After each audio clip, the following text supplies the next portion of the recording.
और आपको सीधे ले चलते Bharatiya Janata party press conference कर रही है, जिसमें इस घोटाले के एक आरोपी ने बहुत सी बातें कही थी जो अपने आप में बहुत कुछ रहस्योद्घाटन कर रही थी। आज यह महत्वपूर्ण प्रेस कॉन्फ्रेंस, जिसमें दिल्ली के प्रदेश अध्यक्ष जी भी हैं, सिरसा जी भी हैं, हम लोगों ने इसलिए बुलाई है कि आज से सोशल मीडिया पर कई जगहों पर एक स्टिंग ऑपरेशन का वीडियो बहुत प्रखरता के साथ ऐसी खतरनाक और घातक बातें कह रहा है। मेरे विचार से उसको देखने और समझने के बाद किसी भी प्रकार के बचाव का स्कोप नहीं रह जाता है। इस स्टिंग ऑपरेशन में इस घोटाले के आरोपी नंबर 9 अमित अरोड़ा किसी व्यक्ति को इतना विस्तार बता रहे हैं कि किस किस प्रकार से किस कंपनी को कितना पैसा लिया गया, एडवांस में पैसा लिया गया। और इतना ही नहीं है, इसमें सिर्फ पैसे लेने और देने का उल्लेख नहीं है, पूरी की पूरी पॉलिसी किस व्यवस्थित ढंग से बनाई गई कि चुनिंदा लोगों के हाथ में ही पैसा रहे और कैश का फ्लो भी उन्हीं के हाथ में रहे। वो चीजें देखकर निश्चित रूप से आप लोगों को भी बहुत दुखद आश्चर्य होगा। मैं दुखद आश्चर्य शब्द का प्रयोग कर रहा हूं। उदाहरण के लिए पूरे भारत में 2 ही बड़ी ब्रांड हैं जो शराब की ब्रांड हैं। उनके 2 ही बड़े अधिकृत जो होलसेलर्स थे दिल्ली में, उन्हीं को दिया गया। जैसे 2 बड़ी ब्रांड डीआईजीओ और पेरी रिकार्ड हैं, और उनके 2 जो प्रमुख होलसेलर्स हैं, एक का नाम है ब्रांडको और एक इंडो स्पिरिट, जिसका कि उल्लेख पहले भी आ चुका है। और इसमें वह व्यक्ति बता रहा है कि ब्रांडको ब्रांच वाले अमन ढल की तरफ से 60 करोड़ रुपए और इंडो स्पिरिट के समीर महेंद्रू की तरफ से के लिए 100 करोड़ रुपए उनके द्वारा देने की बात है। एक विषय।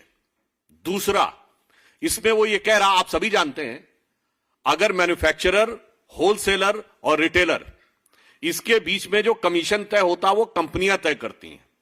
भिन्न भिन्न रिटेलर्स का कमीशन अलग अलग परिस्थिति के अनुसार तय होता, ताकि उसमें एक स्वस्थ व्यावसायिक प्रतिस्पर्धा, यानी एक हेल्दी बिजनेस कंपटीशन बना रहे। पर वो बता रहा है कि पहली बार ऐसा हुआ है कि कमीशन सरकार ने तय किया। और वो ये भी बता रहा है कि कमीशन किसका तय किया? होलसेलर का। देखिए, एक महत्वपूर्ण बात यह है कि मैन्युफैक्चरर के लिए पैसे का इनपुट अधिक होता है, क्योंकि उसे इंडस्ट्री लगानी पड़ती है, चलानी पड़ती है। रिटेलर को दुकान रखनी पड़ती है। होलसेलर जो है वो तो एक प्रकार का इंटरमीडिएट व्यक्ति होता है, उसका कमीशन, यानी होलसेलर जो है वो पूर्णतः कमीशन के आधार पर चलता है, और सर्वाधिक कमीशन उसका, और वह भी सरकार के द्वारा तय। और इसमें वो ये बता रहा है कि कमीशन लेने का औचित्य और आधार क्या था और किस प्रकार से वो पैसा लेकर बाकी लोगों को दिया गया। और इतना ही नहीं, यह भी दर्शा रहा है कि शराब के इस घोटाले के आधार पर लिए गए पैसे का गोवा और पंजाब में भी चुनावों में उपयोग किया गया। और इसके अतिरिक्त यह भी उसने बताया कि 5-5 करोड़ रुपए तक की फीस मिनिमम निर्धारित की गई। और यह वो हम नहीं बोल रहे हैं, जो अवेलेबल वीडियो है आज, जो दिल्ली में सर्कुलेटेड है, उसमें वो कह रहा है कि 5 करोड़ इसलिए रखा गया कि छोटा मोटा प्लेयर आने ना पाए। जिनके पास 80% बिजनेस है उनको 5 करोड़ देने में कोई समस्या नहीं होगी, जबकि मूलतः यह पॉलिसीज जब अन्य राज्यों में बनाई जाती हैं तो इस आधार पर बनाई जाती हैं कि छोटे छोटे व्यापारियों को भी काम करने का मौका मिले और प्रतिस्पर्धा करने का भी मौका मिले।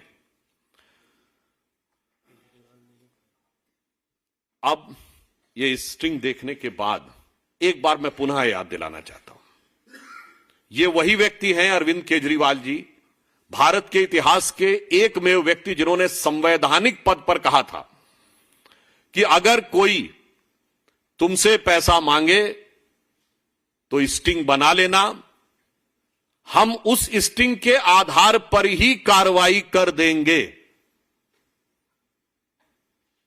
कोई अगर स्टिंग बनाकर भ्रष्टाचार का खुलासा करेगा तो हमारी सरकार तत्काल कार्रवाई करेगी।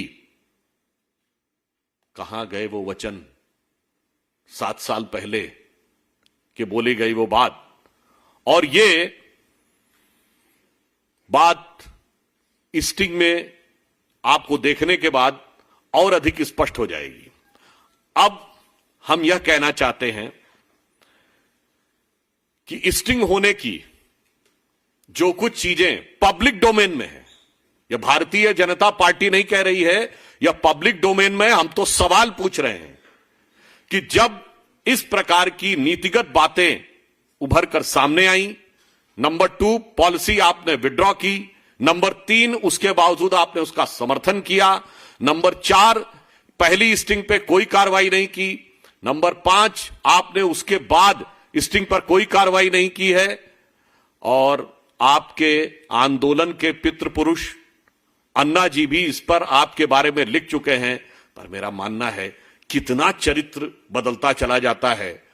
मैं ये कहना चाहूं कि सत्ता का जो नशा है जिसमें आज आम आदमी पार्टी सवार है, उसने उसके चरित्र को जितना बदला है, भारत की राजनीति में शायद 7-8 वर्ष के कालखंड में किसी पार्टी का इतना चरित्र बदलते हुए नहीं देखा होगा। अब मैं अनुरोध करूंगा कि आम आदमी पार्टी ने अपने आदमियों के लिए क्या किया है, आम आदमी पार्टी ने अपने आदमियों के लिए क्या किया है, उस सबका एक दृश्य श्रव्य चरित्र चित्रण आप लोगों के समक्ष प्रस्तुत है।